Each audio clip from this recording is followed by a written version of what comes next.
Hi, it's HardReset and today I'll show you how to fix Bluetooth not connecting on Google Pixel 11 Pro XL.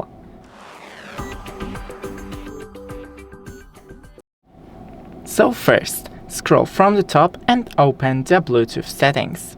Scroll one more time and just hit on Bluetooth and once again to disable and enable it back on.